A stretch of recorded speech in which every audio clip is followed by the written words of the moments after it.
Fiquem agora para mais um grande desafio, pois neste terceiro painel do dia discutiremos perspectivas para o Brasil, federalismo. Os nossos convidados especialistas trarão as suas perspectivas sobre o federalismo brasileiro, os desafios enfrentados, as reformas necessárias e as oportunidades de aprimoramento. O federalismo é um elemento fundamental da estrutura governamental do Brasil e entender as suas implicações é crucial para o desenvolvimento do país. Os nossos oradores abordarão questões importantes como a redistribuição de recursos, a autonomia dos Estados e a relação entre as esferas governamentais. Esperamos que este painel ofereça uma visão mais profunda sobre o federalismo no Brasil e inspire reflexões sobre como podemos trabalhar juntos para avançar em direção a uma organização estatal eficaz e justa. Para compor esta roda de debates, convidamos para o painel 3, Perspectivas para o Brasil Federalismo, o Sr. José Roberto Afonso, professor do IDP e do ISCSP e vice-presidente do FIB. As senhoras Sara Andreozzi, secretária da Fazenda do Estado de Sergipe. Priscila Santana, secretária da Fazenda do Rio Grande do Sul. E participará de forma virtual, com muita honra para o FIB, o Sr. Felipe Salto, ex-secretário da Fazenda do Estado de São Paulo. Por favor, Sr. José Roberto, tenha a palavra. Bom, boa noite a todos. Mas, como a gente já tinha conversado antes, quer dizer, o nosso objetivo é dar continuidade, neste terceiro painel, é dar continuidade nos debates anteriores, fazendo uma leitura, né, específica à luz do Brasil. Não faltaram provocações e eu queria pedir, Bernardo, acho que para a gente, sem mais delongas, nós vamos, como a prioridade aqui é das mulheres, a gente começa pelos homens. Vamos ouvir o Felipe Salto, que está remoto, né? Depois passar para a Priscila e para o Salto, para a Sara. Boa tarde a todos, vocês estão me ouvindo bem? Sim, sim.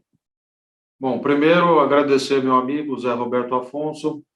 É sempre um prazer, Zé Roberto, participar de todas as suas iniciativas. Eu sempre faço questão de dizer que eu comecei a trabalhar com contas públicas na Tendências Consultoria, em São Paulo, e você já era alguém que ajudava muito, né? Eu, muito novo, e mandava e-mails para você, consultava, você sempre ajudando. Então, é uma referência maior para todos nós, o que é motivo adicional aqui de felicidade de participar, além de estar com a Priscila Santana, que hoje está no Rio Grande do Sul, fez um trabalho belíssimo no Tesouro Nacional. Eu acompanho desde que estava no gabinete do senador Serra, depois na Instituição Fiscal Independente, e depois nos embates, né, no bom sentido, que nós travamos quando eu era secretário da Fazenda de São Paulo até dezembro do ano passado. E é sobre isso que eu gostaria de falar um pouquinho também, cumprimentando, em nome da Priscila, todos aqui que estão presentes, né? E, claro, me desculpando por não estar presencialmente, mas devido aos compromissos aqui, não consegui me ausentar. O primeiro ponto que eu gostaria de colocar é o seguinte: a nossa federação no Brasil está em frangalhos. As instituições que deveriam ter saído do papel, a começar pelo Conselho de Gestão Fiscal, até hoje não foram regulamentadas. Esse é o primeiro ponto. Nós precisamos ter um fórum permanente de discussão federativa para além do CONFAS. O CONFAS é o Conselho de Política Fazendária, criado ainda no regime militar, com um objetivo totalmente antifederativo. Era o ministro Antônio Delfim Neto querendo colocar ordem nas secretarias de Fazenda e Planejamento dos estados e tentando arrumar, de alguma maneira, uma forma de consertar as finanças estaduais e já antevendo alguns riscos também no âmbito subnacional. O CONFAS precisa ser fortalecido. O ministro da Fazenda precisa voltar a presidir as reuniões do CONFAS. Os secretários de Fazenda e secretárias de Fazenda têm de ter a oportunidade de colocar outras pautas que não só a discussão de incentivo tributário. A verdade é que, nesse pouco tempo que eu fiquei em São Paulo, na Secretaria da Fazenda, o que a gente observa? O CONFAS virou uma grande feira de discussão de incentivos. o Estado tal quer um incentivo tributário para um setor super específico. Ele vai e troca com outro Estado, porque o critério, em geral, é de unanimidade, a não ser em algumas exceções dos benefícios chamados convalidados. Então, transformou-se um fórum que era para ser de discussão de política tributária, de política fiscal, numa discussão de varejo, claro, de incentivos tributários que podem ser importantes para cada localidade, mas não há ali nenhuma coordenação, uma visão do todo, né, desse problema federativo fiscal. Outro ponto fundamental é a discussão do endividamento dos estados. E aqui falo como especialista, colocando uma opinião para a gente discutir, que é a possibilidade de tomar financiamento para além de empréstimos e operações com organismos multilaterais. São Paulo, por exemplo, tem uma situação fiscal muito diferente de um outro estado, né? E por que não tratar os diferentes como diferentes? São Paulo é proibido de emitir títulos próprios desde a Lei 9496, lá em 1997, e estados que são muito diferentes, cidades que são muito diferentes, são tratadas da mesma maneira. Se nós queremos ter desenvolvimento, é preciso ter financiamento do desenvolvimento, que não vai vir só com carga tributária, as transferências da União, da forma como são feitas, de uma maneira fixa, os coeficientes do FPE, Fundo de Participação dos Estados, só perpetuam as desigualdades regionais. Eu me lembro que, na minha dissertação de mestrado, o Zé Roberto foi da banca, nós mostramos que a partilha de recursos do FPE, de 89 até 2012, não produziu redução da desigualdade entre os estados. E isso acontece por várias razões. A primeira delas, porque recursos que chegam numa localidade onde você tem uma burocracia treinada, que sabe fazer projeto, produz um determinado resultado. Recursos que chegam numa localidade que não tem nem sequer um contador para apresentar os relatórios da Lei de Responsabilidade Fiscal, vão ter outro tipo de destinação. Então, é preciso que nós comecemos a pensar nas instituições do federalismo fiscal. Essa experiência que muitos secretários têm, eu estou vendo o Joaquim Levi aí também, cumprimentá-lo, a própria Tereza Terminacian, que ajudou a fazer a Lei de Responsabilidade Fiscal no Brasil, nós temos que resgatar o espírito da Lei de Responsabilidade Fiscal. Tudo que a gente precisa, em termos de responsabilidade fiscal, já está na Lei Complementar 101. É isso que eu acho que é o principal recado que eu gostaria de deixar. Agradecer mais uma vez pela possibilidade de estar aqui com vocês e cumprimentá-los. Parabéns à FIB por mais essa iniciativa. Obrigado a todos.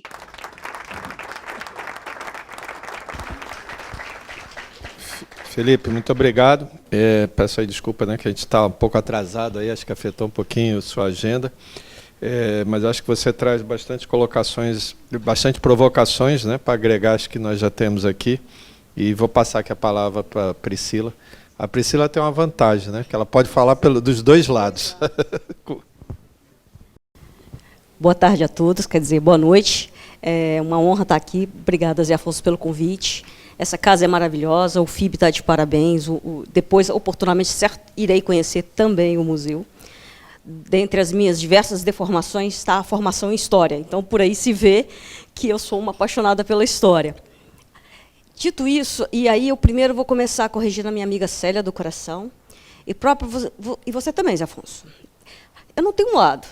Na verdade, eu tenho um lado só, que é do Brasil. E dizerem que eu estava do outro lado, poxa, gente, eu estava do lado de vocês. Vocês poderiam até não acreditar, até pelas formas...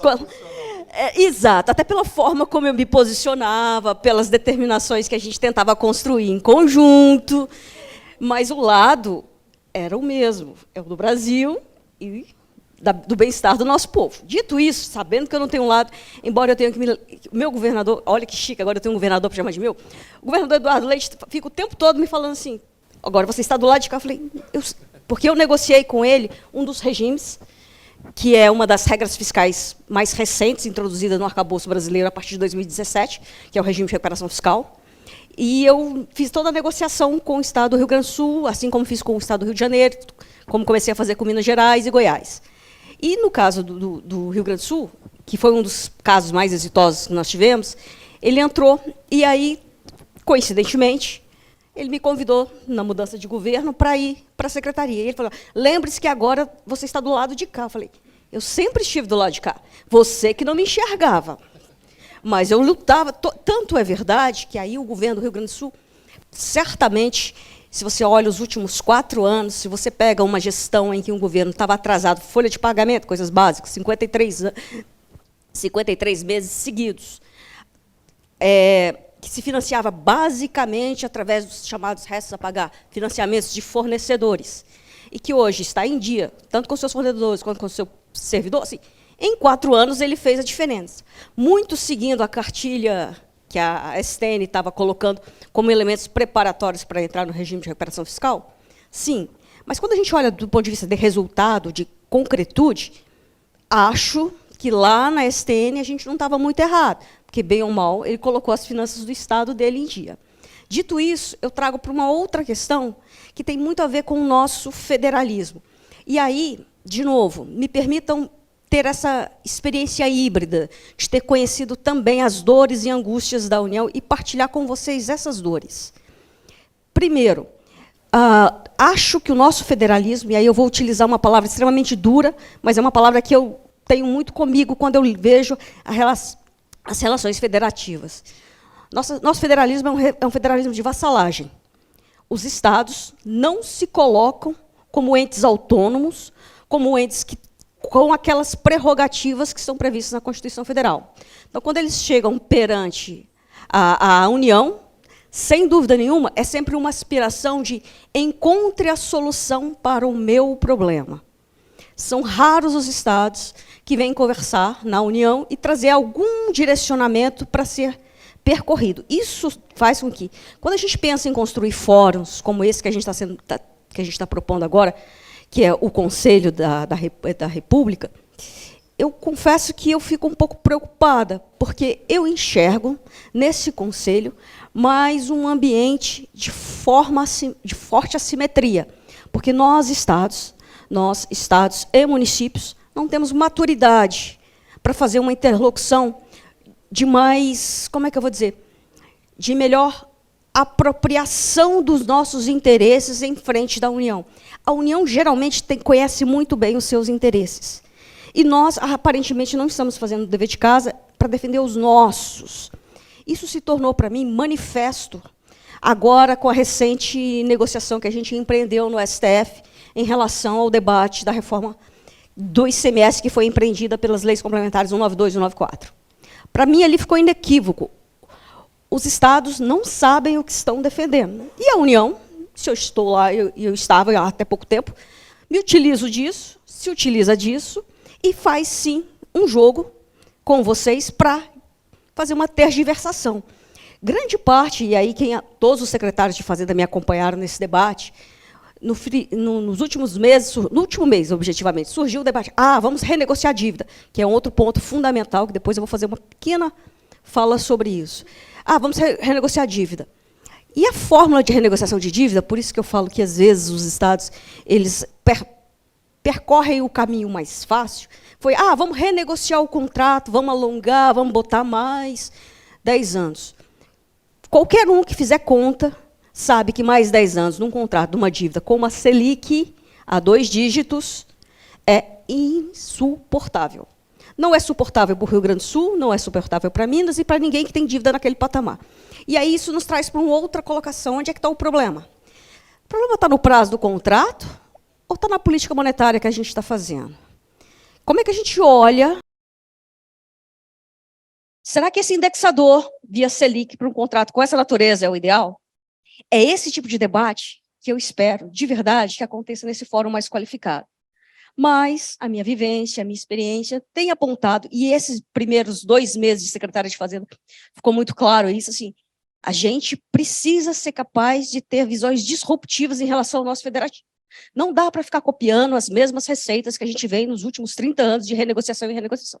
Verdade seja dita, eu sei que isso é uma questão cultural, e aí já para utilizar as minhas habilidades históricas, se vocês tiverem o trabalho de olhar a Constituição de 1891, tem a primeira renegociação de dívida entre União e Estados. entre províncias, no caso era a província de São Paulo e a província de Minas Gerais. Já estava em sede constitucional. Desde então, a gente vem reiteradamente negociando dívidas. Será que esse é o melhor caminho? Será que não está na hora da gente buscar soluções diferentes? O Felipe, adoro o Felipe, tudo bom? Saudades, a gente teve embates muito duros e aprendi demais com ele. Mas será que, de fato, engendrar um novo discurso que passe novamente por uma discussão de dívida não seria só uma tergiversação?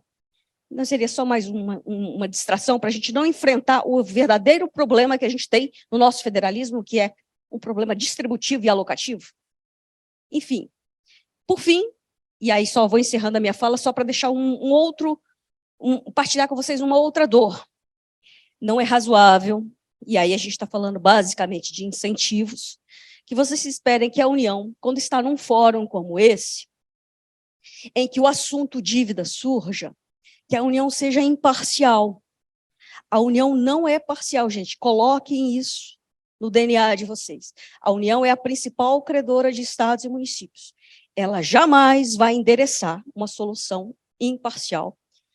E, nesse sentido, eu quero muito reforçar uma fala que o professor Marcos Mendes, a maioria de vocês já conhece, e ele já traz isso há algum tempo.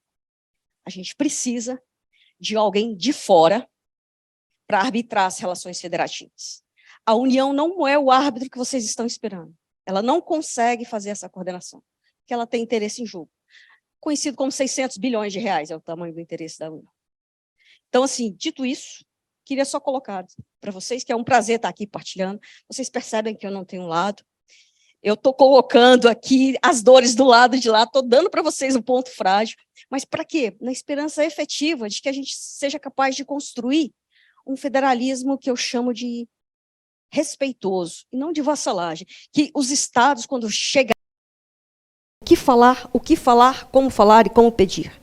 Que a gente pare de aceitar migalhas e comece a dar o tom, comece a dar o discurso.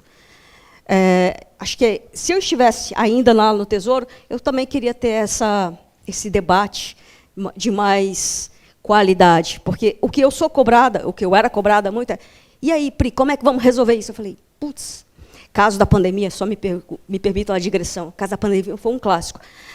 A pandemia, olha que novidade, a pandemia também foi uma novidade para a União. Pense que a União também poderia não saber exatamente o que estava fazendo, ela estava aprendendo junto com vocês. Então, teve um curso de aprendizado. Independente das matizes políticos e ideológicas, e eu não vou comentar isso aqui, mas o fato é que, em especial, em relação aos primeiros meses da pandemia, a gente bateu cabeça também porque a gente não sabia, igual vocês. Então, em vez da gente ficar culpando uns aos outros, por que a gente não soma esforços? O professor Zé Afonso está olhando o relógio, vou encerrar aqui, meu momento de depoimento.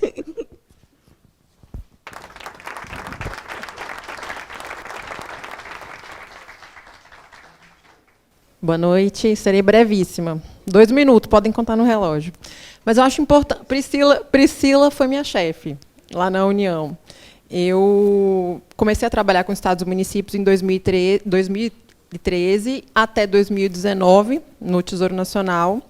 Depois, virei conselheira do regime de recuperação fiscal entre 2019 e 2022, e agora estou secretária de Estado de Sergipe. Esses 3 lados, não são lados, é verdade, não são lados, mas a gente pode ver o federalismo como um quadro. Você tem diferentes visões, e hoje as palestras mostraram isso. Nós tivemos uma visão de municipal, estadual, temos uma visão da academia. Eu tenho o privilégio de ter essa visão do Conselho, do regime de recuperação fiscal, da União e agora do Estado de Sergipe. E esse momento que a gente viveu na União, com a Priscila também, entre 2013 e 2019, foi muito rico, porque o debate federativo estava intenso. Nós tivemos a Lei Complementar 148, de 2014, com mudança da taxa de juros, que beneficiou alguns estados e municípios, principalmente no município de São Paulo. Nós tivemos a Lei Complementar 156, de 2016, com prorrogação do pagamento da dívida pública. Tivemos a Lei Complementar 159, com a instituição do regime de recuperação fiscal. E depois, em seguida, tivemos a Lei Complementar 171, se eu não me engano, com a instituição do Plano de Promoção do Equilíbrio Fiscal, conhecido como Plano Mansueto.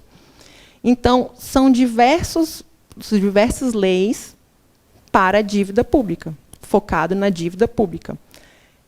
A União, ela pensa muito em dívida pública. É o foco.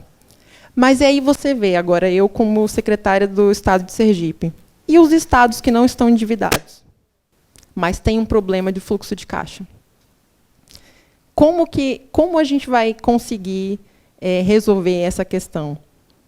Esse é um ponto que eu tenho batido muito na tecla na conversa com a União e com os outros estados, que precisa ser pensado. Como pensar soluções de fluxo de caixa para estados que não têm dívida alta, não têm endividamento alto. Mas eu queria também falar sobre um outro ponto, que ainda não foi tocado aqui nesse assunto.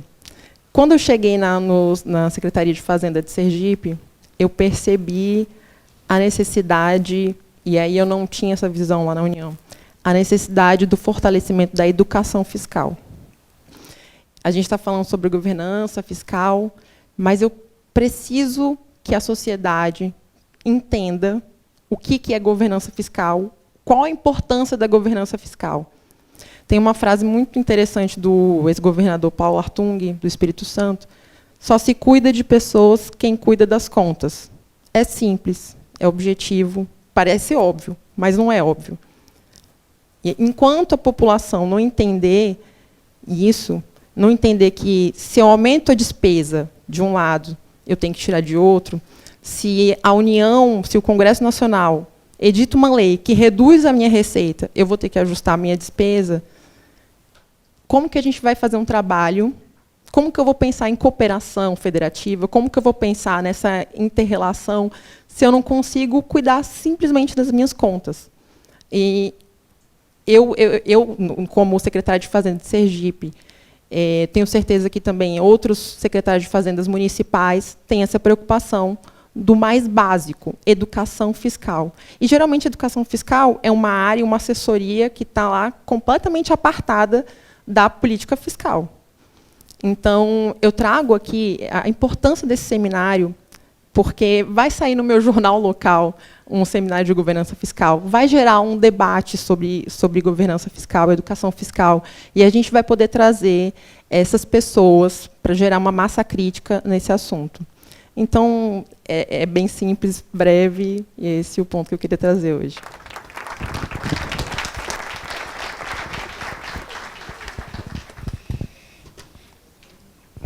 Bom, Priscila, e Sara, conforme eu tinha falado, era só provocação. Tá? Mas eu queria reforçar, já que a gente está um pouco nessa conversa, reforçar uma curiosidade.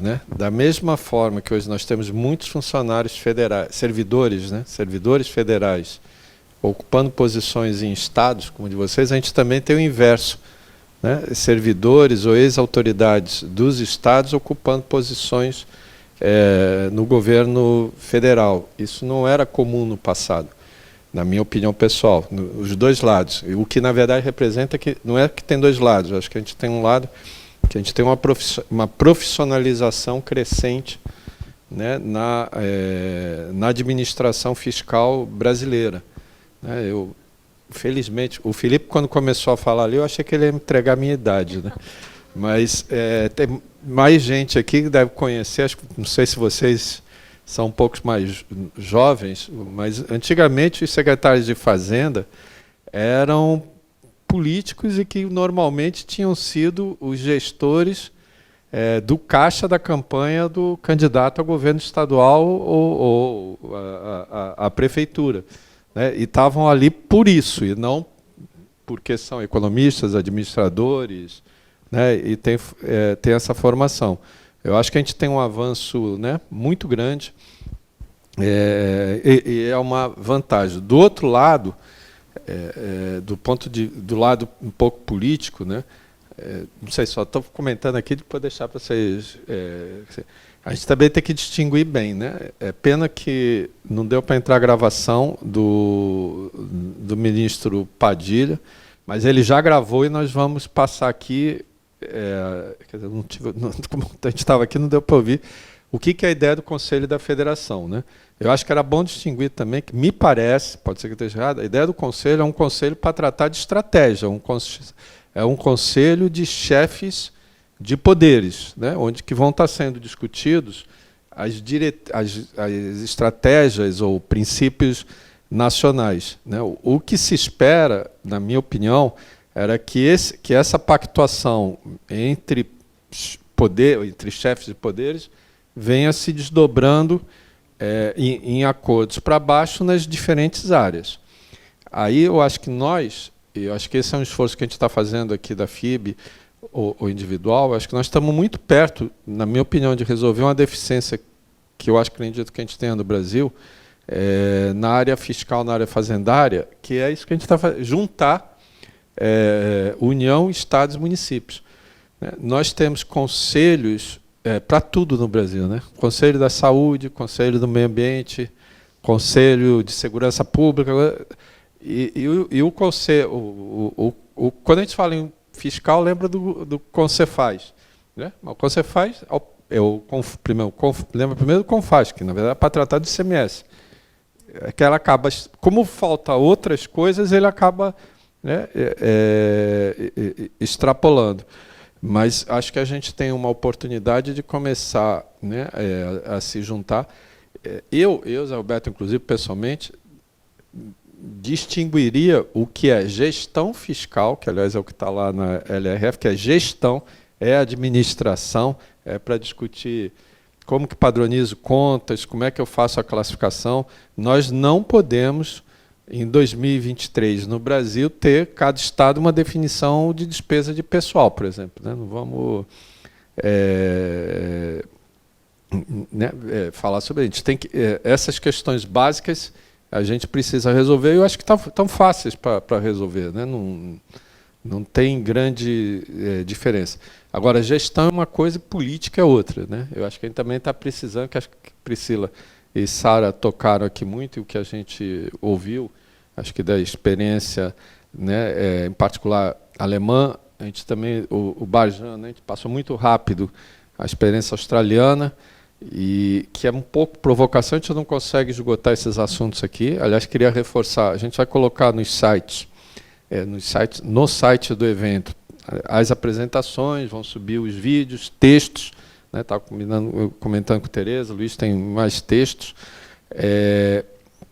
e as gravações da íntegra. Até pedi desculpa ao Juan Pablo, que está em Cuba, imagina a dificuldade de gravar de Cuba, como a gente atrasou, a gente não conseguiu passar toda a apresentação, toda a gravação que ele tinha feito, né, vamos disponibilizar no site como uma contribuição nossa para esse debate. Eu acho que o Brasil está amadurecendo muito para avançar nesse debate, e a experiência internacional, só para concluir, acho que tanto serve de lição, né, acho que tem várias coisas que a gente está ouvindo aqui hoje, que a gente pode adaptar e sempre cada um tem que encontrar os problemas de cada um, exigem soluções de cada um, né? Tem muita coisa para a gente aprender de fora, mas de outro lado, também com todo respeito, tem muita coisa para a gente se valorizar, que eu acho que a gente no Brasil acaba não se valorizando. Com todos os problemas que tem no Brasil, acho que tem poucas outras federações no mundo que têm governos locais com tanta autonomia, competência e fazendo tanto quanto no Brasil. Os estados têm enormes dificuldades, né? Vocês estão tratando aqui de dívida. Eu estava olhando há 20 anos, mais de 20 anos atrás, né, quando se trabalhou a lei de responsabilidade fiscal, a dívida dos estados caiu pela metade, quase ninguém conta isso. A dívida dos municípios, dívida líquida, provavelmente ao final desse ano vai virar. Vai ter mais caixa do que o conjunto, né, dos municípios do que os bancos. E aí eu fico escutando assim, não, mas a lei não funciona. Como não funciona? Depende para quem, né?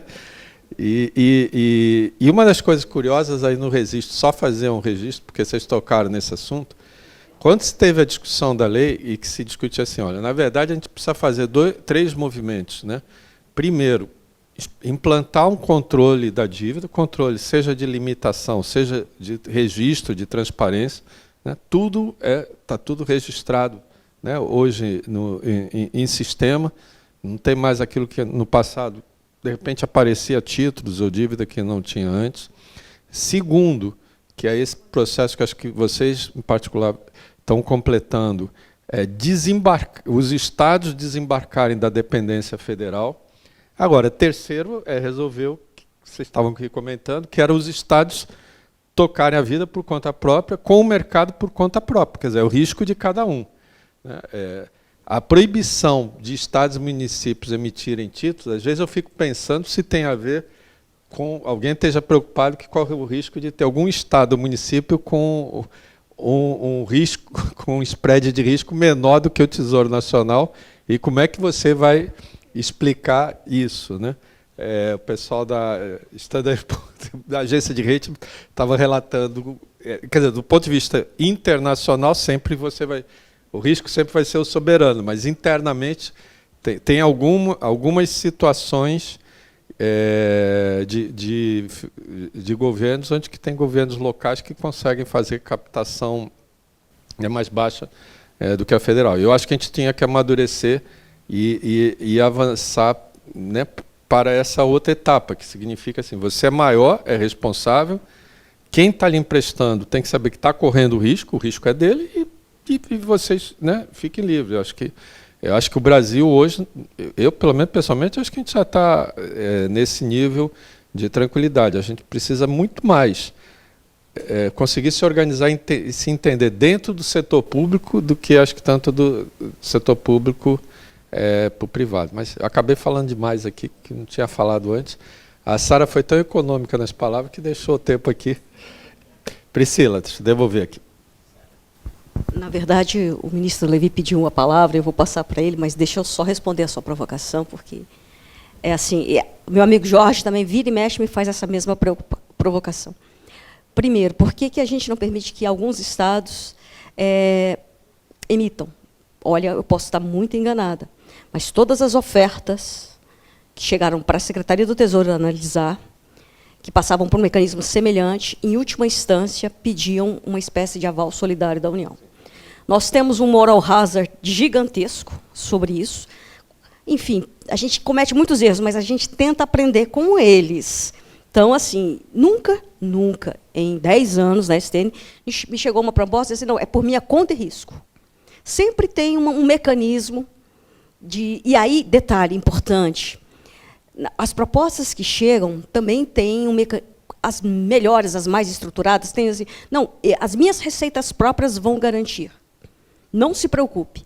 Ocorre que o STF não permite que isso aconteça, porque receita própria, sobretudo a receita do ICMS, que é disparadamente a maior receita do país, ela é utilizada e ela é absolutamente vinculada. Foi um outro problema do nosso federalismo que a gente não mencionou, que é a questão das receitas, dos gastos obrigatórios e dos gastos discricionários. 98% dos nossos gastos são obrigatórios. Então, quando ele oferece, em garantia, uma receita de ICMS, ele está dizendo que não vai entregar saúde, educação, parará. Quando é que o STF vai deixar algum Estado nosso entrar em caos? Então, assim, são perspectivas que a União sabe, conhece e, evidentemente, coloca isso ainda hoje como um elemento que tem que ser sopesado sobre a decisão ou não, de se permitir que Estados voltem a captar e a emitir. Enfim, era isso. Vou passar para o ministro Levi.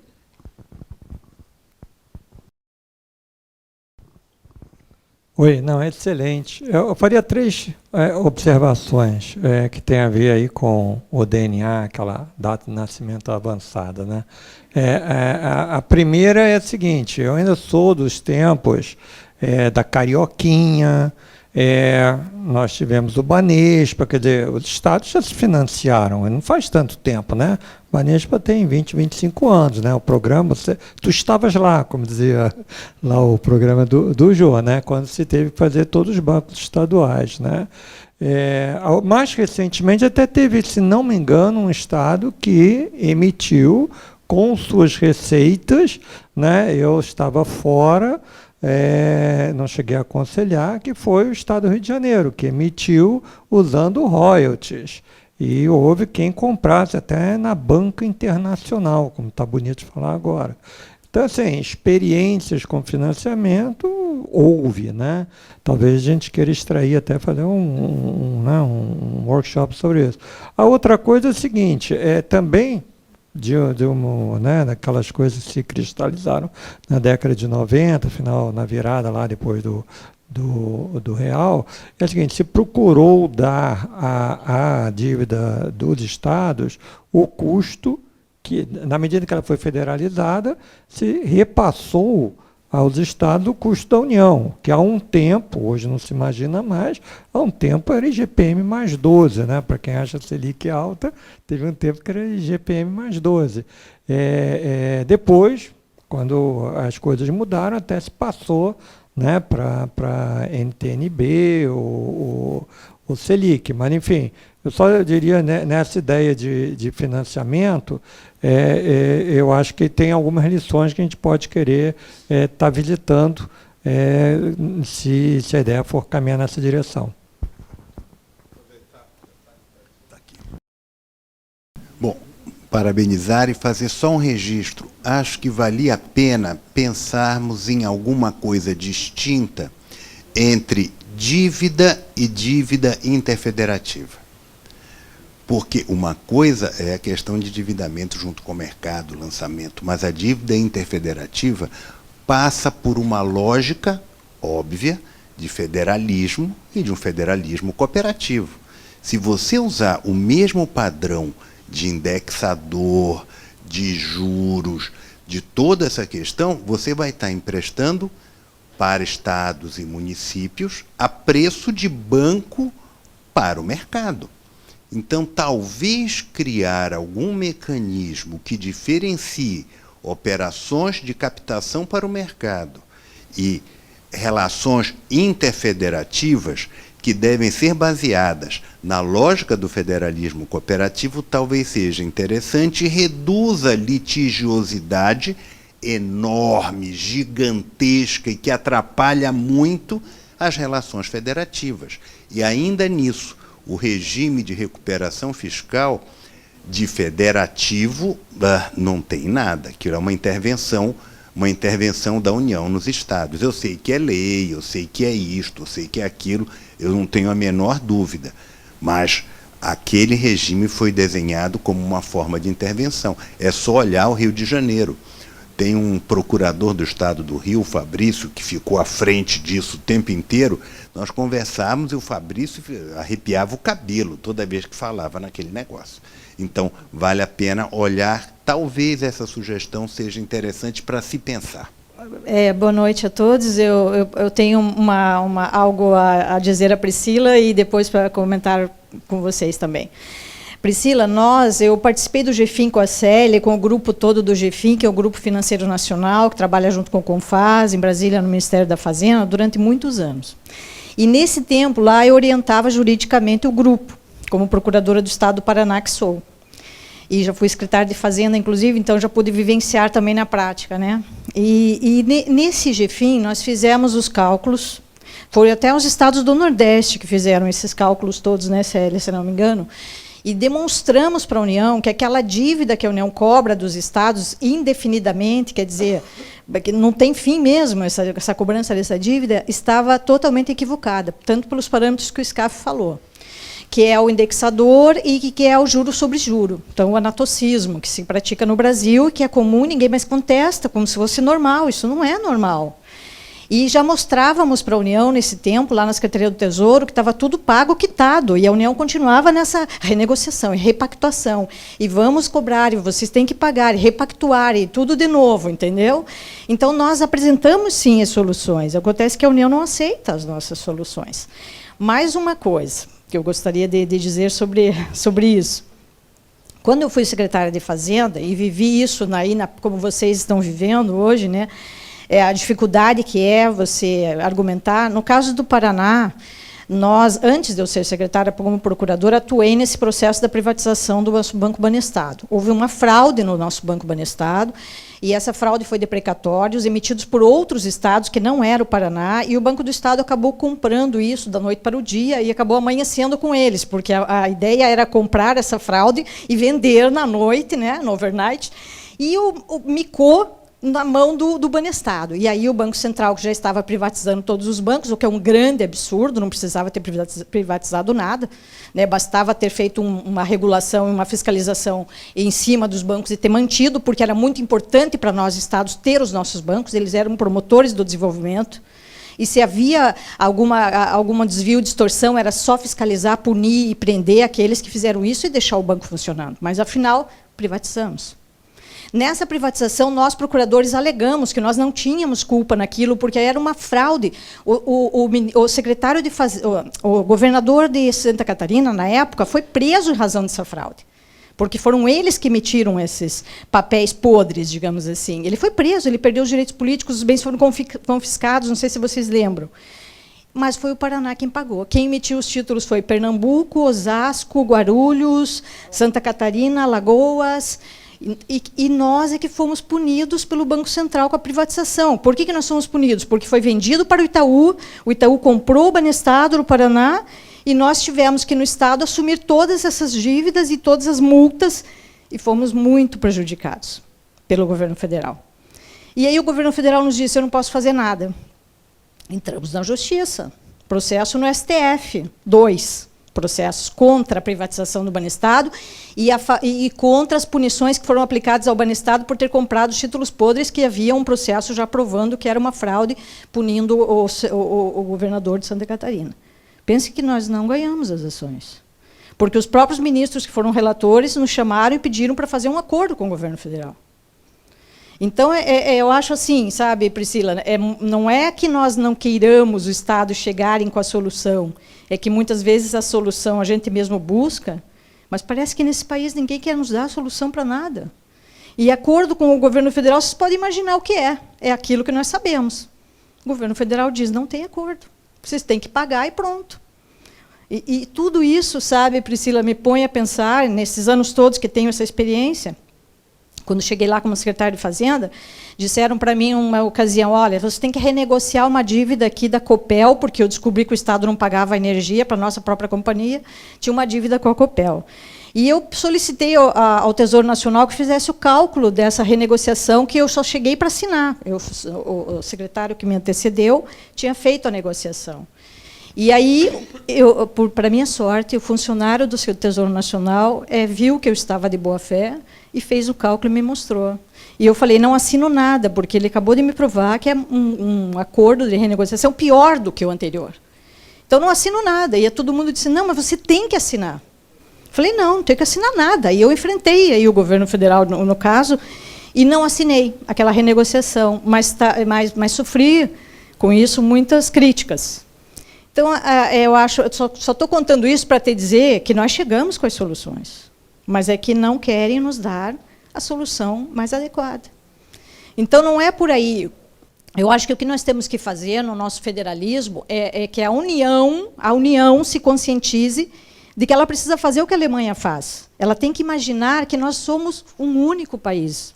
Essa divisão na federação só nos dá melhor condição de administrar este grande país. Mas nós somos um só. Isso que falta para o governo federal, enxergar isso. Vamos nos enxergar como um só. E aí somos todos um. Então, eu acho que é por aí que nós temos que começar os estados. Vamos exigir isso e discutir mais isso nos nossos eventos. Né? Uma federação não quer dizer divisão, não quer dizer cisão, quer dizer união. E isso que nos falta. Só isso. O restante a gente sabe fazer tudo já, nós já aprendemos. É isso, obrigada. Vou emendar aqui, Priscila, um pouquinho. Sem brigar, agora está do meu lado agora. Não, só um ponto importante, acho que o professor Scaff foi, muito cirúrgico. E a gente tem, da Constituição para cá, nós temos aí registrados, no mínimo, mais de 600 ACOs de conflito federativo no Supremo, né? Ou seja, boa parte, como o professor falou, é questão de dívida, né? Todo mês alguém aqui do Estado tem que discutir alguma coisa de dívida no Supremo, dos mais diferentes problemas do Banco Estadual, a empresa de energia elétrica, tem de tudo, né? Um conflito no Supremo. E realmente, acho que a palestra da professora Zerrier, agora há pouco, ela aborda lá na Alemanha essa questão de uma autoridade independente nessa questão federativa. E como você mesmo falou, Priscila, a gente tem um problema, né? A União é parte, ela quer receber, e no final vira meta de primário, vira meta de nominal, e tudo isso entra na discussão federativa, que nunca tem um acordo, né? A Câmara de Conciliação do Supremo nessas questões federativas acaba sendo muito difícil fechar um acordo, que os funcionários do governo federal têm medo de assinar um acordo desse e depois ter algum problema em responder depois. E da mesma maneira, os estados têm a mesma preocupação. E nós estamos vivendo isso agora no acordo da 92 e 94, os dois lados com medo de chegar a um acordo e ser responsabilizado ou no seu estado ou no governo federal pelos ministérios públicos. Todo mundo com medo, e a gente não consegue caminhar nessa discussão. E aí talvez seja, Zé Roberto, uma discussão maior, essa foi bem colocada hoje no fórum durante o dia, em alguns momentos aqui, essa questão da gente abordar essa questão federativa de fora, né? Eu acho que a União sozinha não consegue ter essa coordenação colaborativa, como o professor Scaff coloca, que está previsto na Constituição. Acaba a gente, na hora que trata de dívida e alguns temas mais financeiros, não acontece esse acordo. Talvez tenha que criar alguma instituição fora, que seria uma IFES dos estados, alguma coisa nesse sentido, para você discutir os temas federativos realmente importantes em relação a essas questões financeiras e fiscais, e talvez estabelecer algum tipo de coordenação. A Priscila, quando colocou, e até o Felipe, na verdade o Concefaz ou Confaz é uma discussão 90% do tempo tributária e de um tributo já morto, né, falido, que é o ICMS, e fica realmente, como o Felipe descreveu, não é tão daquela maneira como o Felipe descreveu, mas vira uma questão política muito maior que técnica. Já na questão de discussão financeira, a gente realmente está pecando, porque a gente não tem essa coordenação dessa questão federativa, ou seja, governamental, né, de governança, de um caminho para se seguir. E aí essas discussões sempre voltam, que o Zé puxou aqui, de poder emitir ou não emitir títulos. Claro que tem essas histórias do passado horrorosas, tenebrosas aí. Alagoas pagou, tá? Eu cheguei lá, eu paguei a última parcela desse débito aí do Paraná, pagou. Foi a última, logo quando eu cheguei eu paguei isso. Mas veja, esses problemas perpassam a história. Então a discussão, às vezes, quando você leva os estados, não é que os estados não tenham organização em saber pedir. O problema é que a visão de cada estado é muito diferente na federação. Os problemas de cada um são muito diferentes. Como a Sara colocou, Sergipe não tem dívida, nós devemos ter aí 10 estados muito endividados e talvez 17 com pouca dívida. Então, cada um tem um perfil muito diferente de necessidade, então fica muito difícil coordenar. Acho que a gente conseguiu atender aqui com 17 minutos de atraso, cumprimos o nosso tempo, e dar partida em discussões que nós vamos continuar. Temos mais 2 dias pela frente. Aliás, ao pé da letra, essa discussão recente aqui de dívida era para o 3º dia. A gente tinha combinado, não, eu até falei, não vamos tocar em dívida, eu esqueci e caí no erro aqui. Queria reforçar um pedido grande para a gente tentar amanhã começarmos às 2 horas mesmo. Nós temos uma discussão, aliás, acho que pouco dessa discussão que a gente está tendo aqui agora, que resvala pela gestão. Acho que essa discussão de amanhã é chave, porque junta gestão e futuro, né? Acho que o que se colocou aqui, a gente tem que olhar o nosso passado, temos erros, né? Temos lições a tirar do passado, mas, acima de tudo, acho que o nosso objetivo, acho que de todos que estão aqui, é olhar para frente, olhar o futuro, e muito desse futuro passa pela, né, transformação digital, que a gente vai poder estar aqui discutindo amanhã, inclusive com o secretário especial Gaetani, que já está aqui já estava aqui conosco, o Luiz de Mello, né, da OCDE, e vários outros colegas, sempre repetindo. A gente faz um painel conceitual, olhamos as experiências internacionais e discutimos o Brasil calmamente, né? Quer dizer, eu só não resisto a fazer um comentário. Acho que as divergências são naturais, é por isso que nós somos uma federação, somos um país. Federação é a solução, né, dos desiguais. Nunca vai ser igual. Se fosse igual, era, né, um Estado central. Um último comentário social. Como nós não temos, aliás, vocês devem ter reparado, nós não temos patrocínio nesse evento, né? Vocês vieram por conta própria, a gente não consegue convidar ninguém para jantar. Hoje, a gente até estava aqui combinando alguns colegas, o pessoal que mora aqui em Lisboa, quem por acaso tiver interesse em conhecer Taberna, Tasca, que é típico... são pequenos restaurantes aqui de Lisboa, a gente estava propondo, e o nome é fácil, né, que tem a ver com o que nós estamos conversando aqui, esperança de melhorar. Então a Taberna da Esperança fica na Rua da Esperança, número 100, na Madragoa, que é relativamente, não dá para ir a pé, mas relativamente perto, onde a gente até esteve lá ontem, por acaso quem tiver interesse.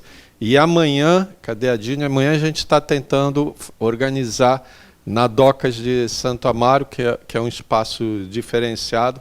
Aí não é Tasca, mas ao mesmo tempo é em frente a uma marina, em frente ao Tejo, aqui perto. Se a gente acabar cedo, a gente consegue aproveitar mais. Então vamos começar na hora. Então eu queria fazer esse apelo a todos. A gente tenta amanhã estar aqui 10:50 para a gente começar às 2h. Agradecer muito ao apoio de todos, em particular Tereza, Desirê, nossos, né, convidados internacionais, além dos colegas brasileiros e portugueses. Bom, boa noite a todos, muito obrigado. Tudo bem, tudo bem. Bom, agradecemos os brilhantes esclarecimentos neste painel.